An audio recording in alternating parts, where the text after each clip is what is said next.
Alright, what's up everybody? Kicker of Elves here. We just had a nice OTA to close out the month. Very spooky OTA right before Halloween here October 30th. Let's dive into it. So right off the rip, we've got Black Cat going down from a 1-5 to a 1-4. Same text. This card has been changed so many times, like 4 or 5 times on the power and the cost, but it's always been the same text. I think this is fine. End of turn deck still very good after the Invisible Woman's first step nerf.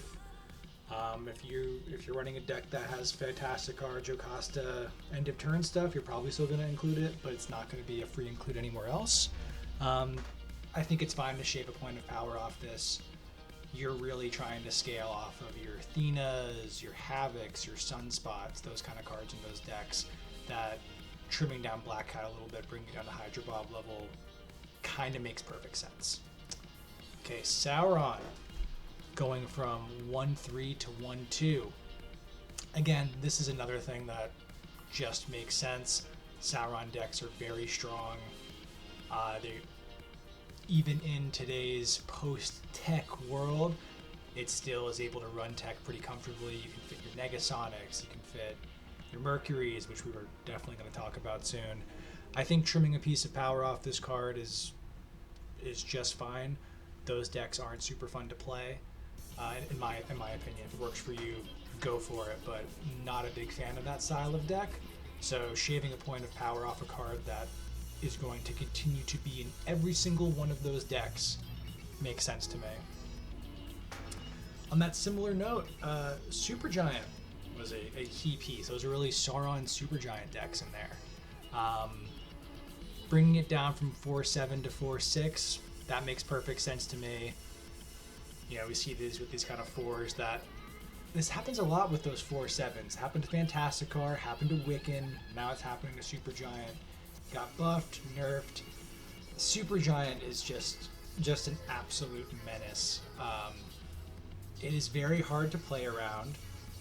It went from just completely checking the end of turn decks, which, don't get me wrong, that needed to happen. Super Giant was a necessary evil there, but this is just one of those cards it's just always a bummer to see.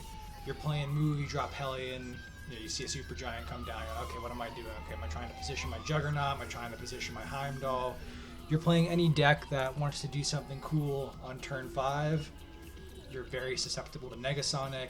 So, you know, removing a point from it, not the biggest change in the world, but this coupled with the Sauron change, just chiseling off a little bit of point from it. I've heard of some folks running Black Cat in those decks, knocking down the points a little bit. I think that's totally fine. I don't imagine many people are going to be crying about the loss of Super Giant here. Or loss. People are still going to run it. Alioth, going from a 6-9, nice, to a 6-8. That's a fine change. I honestly wasn't seeing a ton of Alioth. The Marvel Snap devs have made it very clear they want to move away from the teched out days of the past, which I'm totally fine with. I love the Shang-Chi change. I love the way that they've changed Mobius, Enchantress, all those cards. I think it is a lot more fun to do the whole 2 ships passing in the night thing that we've heard Glenn Jones talk about in interviews before. I much prefer that. I really wasn't seeing a ton of Alioth. Funny enough, I was actually playing Alioth in a deck earlier today. I was like, I haven't played this card in a while. So, sure. You still need to gain priority before you play the card for it to work. So it having 1 less power isn't the end of the world. I think decks that were still interested in running Alioth are still going to continue to do so. It's just going to be marginally less weak. Don't have a ton of passion about this. I mean, getting Alioth is not fun.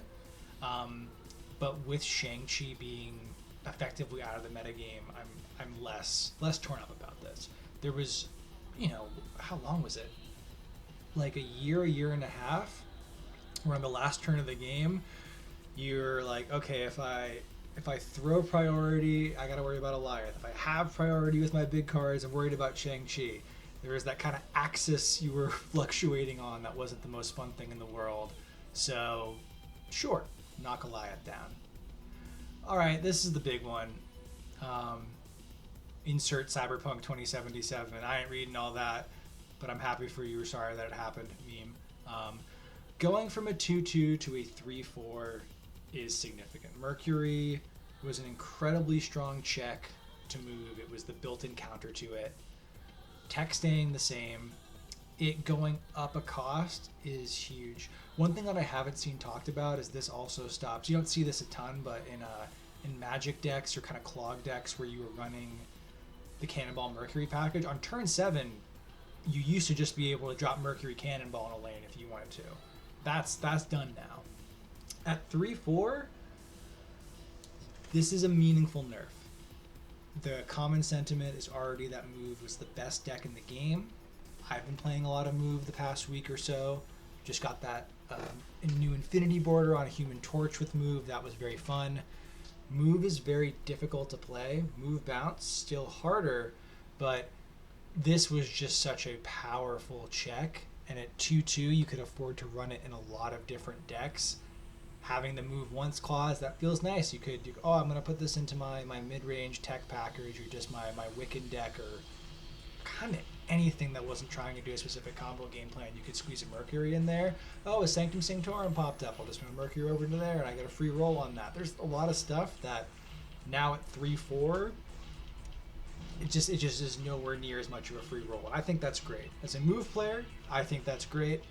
And as somebody who got Mercury, I think on the first day when it came out and it wasn't supposed to be there, and I tried to make her work with Professor X, and Professor X still not doing anything. I don't weep for Mercury being out of the metagame. What I do think is interesting is that obviously if you look, this is October 30th, we're talking about this. November 2025 is going to be a big Move season. We've got Spider-Punk, we've got tons of Move cards coming out. So nerfing Mercury makes sense, but they're not murphing. I was literally just thinking, I almost said Murph Mercury, and then I go ahead and say Murph. They're not nerfing Luke Cage. The season pass card next month is Spider-Punk, which has an Afflict. You can move this once, and when it moves to a location, it steals 2 power from an enemy card there. Luke Cage still just going to hard counter that, and that's the season pass card. So, interesting to see how this gun turns out. I haven't seen that much Mercury even playing a ton of Move, and even with Mercury on the board, it's not game-ending the way Mobius into Mr. Negative is. It's not fun, but we still had some outs. So, let's see where this goes. I'm curious about that. X23, 1-2 to 1-1. This is fine. I kind of see this as like similar to the Nova change way back in the day. Nova used to be, or at least way back in the day, launched. I never played during beta when he was insane and gave +2, but this is a card you're trying to destroy. You really just want it for the energy ramp. Doesn't need to have 2 power. Doesn't need to be sort of on rate. No, absolutely not. This is a card that you're happy to destroy, get the energy buff. Headpool and Moira X really put Destroy into a great place. Destroy is a very competitive deck even with this change. Maybe there's something where, okay, your null is a few points lower because of you destroying this, and it's on the board, but I don't think that's really that much of a concern. This is a fine nerf. Destroy needs to be a little bit more creative with stuff on its board space. You gotta be careful. There's a lot more like board and hand considerations with this now. Between this, Headpool, Moira X, and Deadpool, things can get cramped if you can't just free roll it. So your Destroy is still absolutely gonna run this card. 1 point of power off that, totally fine. Leader, 6-4 to 6-5. Anybody who was playing Marvel Snap back, 3-ish years ago, during the Silver Surfer season, especially December 2022, remembers just how much of a monster Leader was. Leader hasn't been good in years. I know the Marvel Snap devs said that when they released Red Hulk last year, they were like, oh, we thought Leader was going to come back. Leader would be a good counter to that. That didn't happen. If you're trying to do Sandman stuff, but who's doing that? I'm reaching here.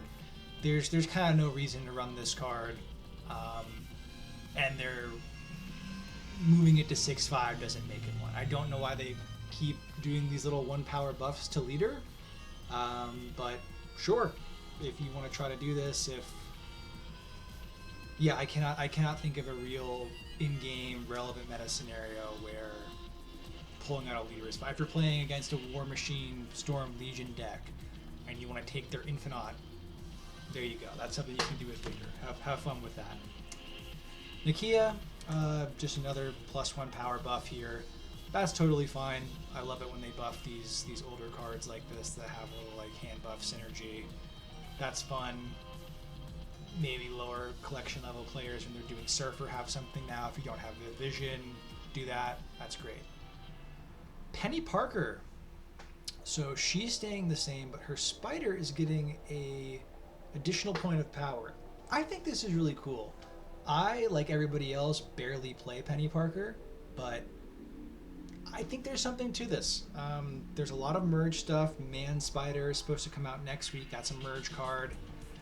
Honestly, if you think about move, obviously it's a spider card. You see the move synergy. There's some times where you're drawing and like you've got an Aranya, Sparky, and a Craven or something like a cloak, and you don't have any of your scalers. Playing Penny on 2 and just having a 3-4, or excuse me, a 3-5 now that you can just toss on a dagger or a torch a turn or two later if you do draw into them and then get a free move off that. Maybe you move that into your Madam Web lane. That's kind of appealing to me. The move list is already super tight on spots, and it does get to be one of the few decks that can run Tech in Juggernaut and Cosmo. So I don't know what you cut off the top of your head. If we want to be like, oh, maybe I cut Craven, that doesn't feel great, and then we're getting Spider Punk in a couple of days, and you want to experiment getting that in there. So in theory, this sounds like a lot of fun. This could be very cool, but I don't know. We have to see. I might mess around with this in Proving Grounds just to see what goes on, because I have a cool variant for Penny that I got randomly. Electro, 3-4 to 3-5. The very first time I hit Infinite in this game, I was using an Electro ramp deck. Again, this is December of 2022. So Electro, soft spot for me. Had an article on Snapzone back in the day about this kind of deck. Howling Minds played it for a video. I love ramp. I just like I love Electro ramp in the old school days where you could do like Electro into White Tiger, into Doom, into Odin. That was a cool line. I don't think that's relevant. Today you're doing stuff like War Machine Legion stuff. But it's still going to be common that you want to play Electro and then blank him out of there. But moving him to 3-5, again, for lower collection level players, maybe you're trying to do some genuine ramp, this is great. Buff to Series 3 and lower cards, I love that. So, yeah. Overall, OTA, I'm pretty happy with it. Again, I've been playing a lot of move, so seeing nerfs to Mercury Super Giant makes me happy. And there's some kind of goof around potential for Penny Parker ahead of the Spider season. I'm for it. Let me know what you think of the OTA. Do you think Cosmic Ghost Rider should have gotten hit? Were you hoping that less tech cards were going to get hit, that they were going to revert Shang-Chi? Let me know what you think in the comments, and I'll see you next time. Thanks. Bye.